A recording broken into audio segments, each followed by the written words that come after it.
In 1953, the CCP decided that New Democracy had run its course and launched its first 5-year plan to accelerate the transition to socialism. The focus of this plan, modeled closely on the Soviet model, was heavy industry. Heavy industry would lay the foundations for future development. And state-owned enterprises led the way, and Manchuria was where this plan was to be realized. Why? Manchuria possessed an existing industrial infrastructure that the Japanese had created. Remember, the Japanese invaded Manchuria in 1931 and only relinquished it after they were defeated in the Second World War. So that was one reason why Manchuria was where heavy industry began. And Manchuria also was close to the Soviet Union, as in it was geographically proximate to the Soviet Union. This enabled Soviet advisors and engineers to pour into China and help the Chinese exceed most of the goals set forth in the first 5-year plan. These goals had to do with the production of coal, steel, machine tools, trucks, and so on. And you get a sense of how close China and the Soviet Union were at the time from this poster, which seems to suggest that the Soviet Union is leading the way and that China is eagerly following in the Soviet Union's footsteps. Now, in agriculture, the PRC decided to move towards collectivization to support industrialization. What did this mean? Rather than working on small plots of land, the idea was for farmers to work on large-scale collective farms that would make more efficient use of farm machinery like tractors, and also enable collecting the grain tax more easily. Collectivization took place in 3 phases. First, mutual aid teams were established to formalize traditional practices of peasant cooperation, such as the sharing of labor, tools, and farm animals. Phase 2 involved combining several of these mutual aid teams, 30 to 50 households, into lower-level agricultural producers cooperatives, or APCs. And in phase 3, higher-level APCs were formed, consisting of 200 to 300 households. In these higher-level APCs, land was owned by the entire collective and there was no private ownership. Collectivization did not go smoothly, although it was not characterized by mass violence, as was the case in the Soviet Union. Starting in late 1955, in what we call the socialist high tide, Mao pushed ahead with full collectivization, even though most households were not even members of lower-level APCs yet. Farmers resisted in different ways. They resisted being forcibly incorporated into these collective farms, and they did so in different ways, from killing their own livestock to spreading rumors about grain shortages. This period of the first 5-year plan is noteworthy for other reasons beyond the economy. And in fact, your textbook is excellent on campaigns, for example, aimed at improving literacy. During this period, Mao would also shift from suppressing intellectuals to letting them air their views to suppressing them again, all within the space of 3 years. In 1955, this gentleman on your slide, the influential literary critic Hu Feng, became the target of a vitriolic nationwide campaign against him for questioning the party's cultural policy that had been set at Yan'an. Hu was a nonconformist Marxist who Mao personally attacked. He was accused not only of exhibiting bourgeois tendencies and subjectivist deviations from party dogma, but also for being the leader of a counter-revolutionary pro-KMT clique. He was arrested in 1955 and only released in 1980. Mao then switched gears entirely and began welcoming criticisms from intellectuals. In February 1956, he declared that the party should let 100 flowers bloom and 100 schools of thought contend.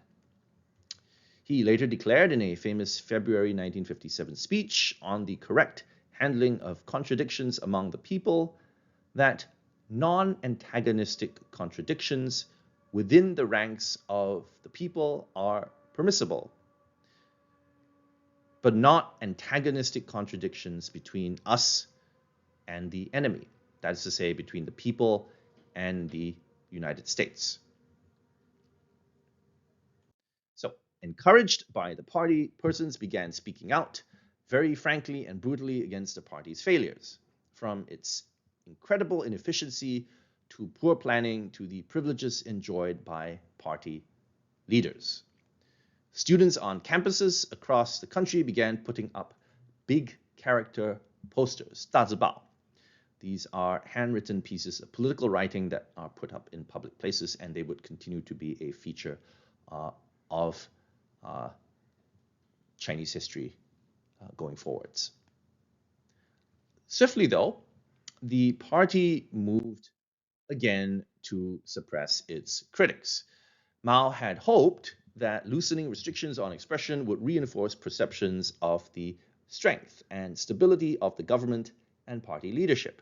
But he quickly became concerned that these criticisms were destabilizing, and so Mao went back to suppressing intellectuals.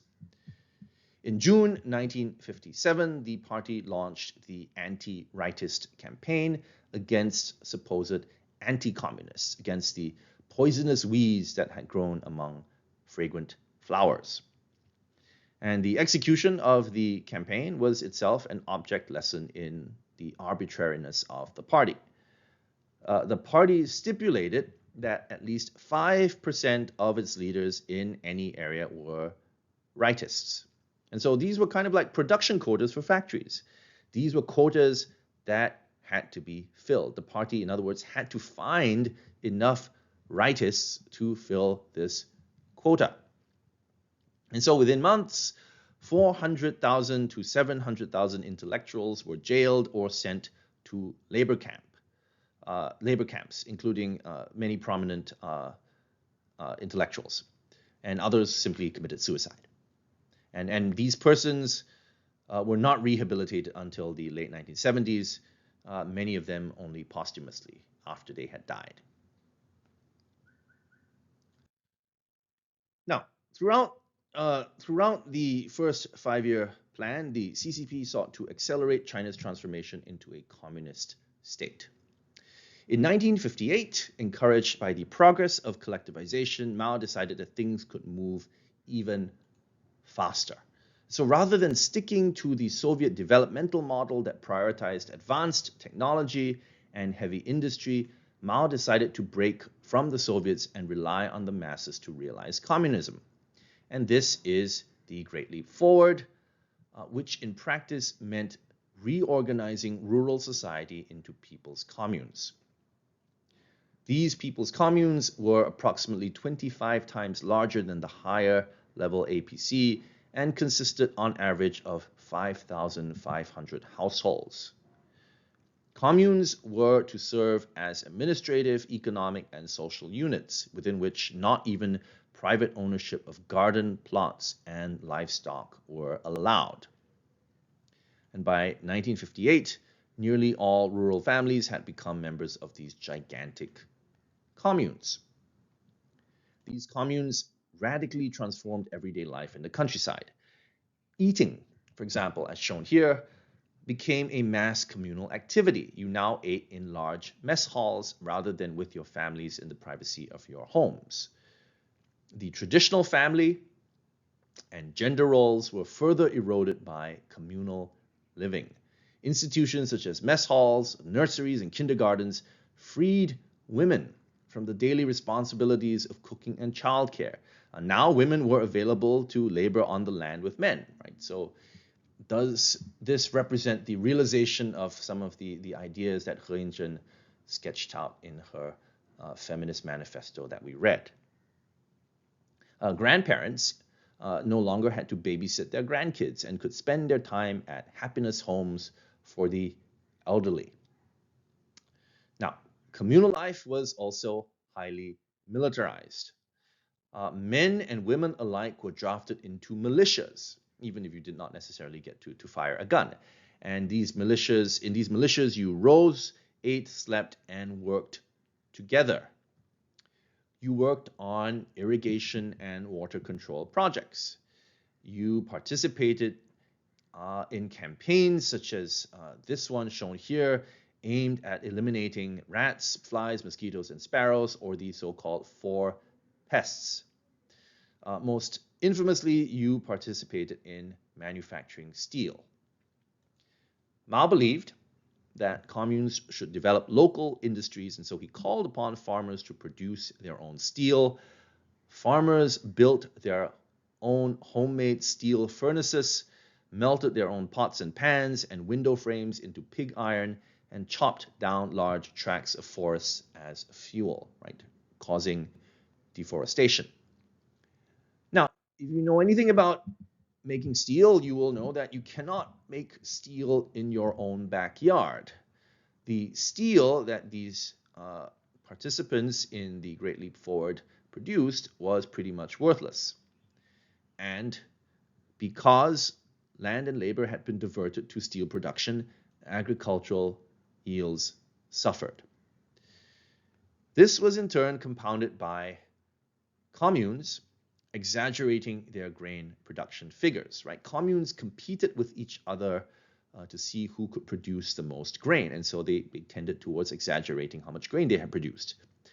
These inflated figures went up the chain of command, and no one bothered to verify them. In December 1958, for example, the reported harvest had soared, according to the party, to 375 million metric tons, which is more than double the harvest of 1957. To make matters worse, the state collected taxes in the form of grain and based the amount of tax on the estimates of the harvest. Since these estimates were so high compared to how much was really produced, the state ended up taking away most of the grain that was produced. The state also decided that since so much grain had supposedly been produced, land could be reallocated to cotton, right, to other non-grain products. And so all these decisions helped cause the worst famine in human history from 1958 to 61, in which anywhere from 16 to 45 million people died. Here is a map showing you how severe the famine was in the PRC's various counties. Let me also show you a chart comparing the Great Leap Famine to other famines in world history, right? Including famines that took place in the Soviet Union and earlier famines in China itself. During the famine, people went to extraordinary lengths to survive. Villagers ate pretty much anything they could find. They ate tree bark, they ate grass, they ate their own pets, and even each other, right? Cannibalism occurred during the Great Leap Famine. You could also leverage personal connections to secure food. You could take advantage of women who were willing to trade sex for food rations. You could steal food from communes, right? This was risky. Or you could sneak into the fields at night to pilfer unripe wheat. This was known as eating green, right? Unripe wheat isn't actually edible. You could underreport grain yields, but obviously if you were found out, you could end up getting beaten to death because by the party cadres who had been tasked with collecting grain on behalf of the center. You could also flee to other regions, right? Internal migration was also a strategy during this period. You could flee to cities which were less affected than the countryside was. Now, all in all, this famine was a man-made tragedy. Much of the blame lies with Mao. In early 1959, with the Great Leap Forward already showing signs of not working, Mao rolled back some of the more disruptive agricultural policies of the Great Leap. But then in July at a party conference in Lushan, he ordered a second leap and recommitted the PRC to a path that would lead to disaster. Why did Mao order this second leap? The reason for this was that Mao came under attack from other party members, chiefly by Defense Minister Peng Dehuai, whom we mentioned earlier, right, the hero of the Korean War. Peng Dehuai wrote and made public a personal letter to Mao saying that grain harvest figures were questionable and expressing his concern about the food supply. Mao proceeded to attack Peng and accuse him of right opportunism. Peng Dehuai was dismissed, and Lin Biao, a staunch supporter of Mao, was appointed defense minister instead. This has consequences for the Cultural Revolution. So, at a point in time when the CCP leadership was aware of the problems with the Great Leap and could have pulled back, it did not because of a power struggle that Mao won. And only in 1961, when the horrific consequences of the leap were too obvious to ignore, would Mao's authority be temporarily diminished and moderates within the party gain a temporary upper hand. Okay, finally, let me provide an overview of the PRC's foreign relations from the mid-50s to the early 60s so that we can have a better sense of China's place in the world and the links between its foreign relations and domestic transformations. Over the course of the 1950s, the Sino-Soviet relationship that had begun so promisingly, that contributed right to the successes of the first five-year plan, this relationship collapsed. The reasons are complicated, of course, and one level there had always been latent distrust between the CCP and the USSR. Notwithstanding photos such as these, right, you can see here that Khrushchev's chopstick skills are not great. At another level, this split was about personalities. Mao respected Stalin, even if Stalin, as we have seen, was less than a reliable ally of the PRC. And Mao respected Stalin because Stalin had a track record, right? He had a track record in building up the Soviet Union, and Stalin was also a contributor to Marxist theory. Now, conversely, Mao came to regard Stalin's successor, Nikita Khrushchev, with suspicion, especially after Khrushchev's criticisms of Stalin in his famous 1956 secret speech. Mao perceived Khrushchev's attack on Stalin's cult of personality as an indirect attack on him, on Mao. And Mao ended up judging that Stalin, despite his many big mistakes, was basically correct and had great achievements. Conversely, Khrushchev, in Mao's view, lacked authority and stature, and Mao believed himself to be a superior Marxist to the Soviet leader, to the new Soviet leader. Moreover, the PRC and Khrushchev's USSR came to view the world differently, even if both believed that they were working towards realizing communism. While the CCP became more radical during the 1950s, the USSR came to pursue peaceful coexistence with the US. Mao was baffled. Why, Mao wondered, with the imperialist world split and weak, did the USSR pursue rapprochement? Soviet criticisms of China during the Great Leap Forward period further drove a wedge between these two communist powers. And so by the end of the decade, the relationship had unraveled. Being seen as pro-Moscow was now a bad thing. When Mao attacked Peng Dehuai at Lushan, he accused Peng of siding with Khrushchev. In July 1960, the USSR withdrew all its advisors from China. So the Sino-Soviet split had become consequential for domestic politics in China and will continue to be so during the Cultural Revolution. More than that, it had huge implications for international politics. For instance, it contributed to Sino-US rapprochement in the 1970s and to the Sino-Vietnamese War in 1979. Now, China's relations with the USSR soured during the 1950s, but its relations improved with many countries in the Third World. The Third World was a bloc of newly independent countries in Asia and Africa that saw a third way between communism and capitalism and pursued non-alignment in the Cold War. In April 1955, most famously, PRC Premier and Foreign Minister Zhou Enlai attended the first Afro-Asian conference in Bandung, Indonesia, along with representatives from 29 other countries such as Burma, India, Egypt, and of course, Indonesia itself. Zhou Enlai is the PRC's greatest statesman of the 20th century. He was charismatic, he was a cosmopolitan figure who had studied in France, and he was ideally suited to convincing foreigners that the PRC had peaceful intentions, right? Despite all this taking place in the context of the PLA's bombardment of Taiwan's offshore islands in 1954 to 55. At Bandung, Zhou Enlai worked with Nehru of India and UNU of Burma to promote 5 principles for peaceful coexistence. He avoided ideological language and stressed that China would not export revolution to other countries.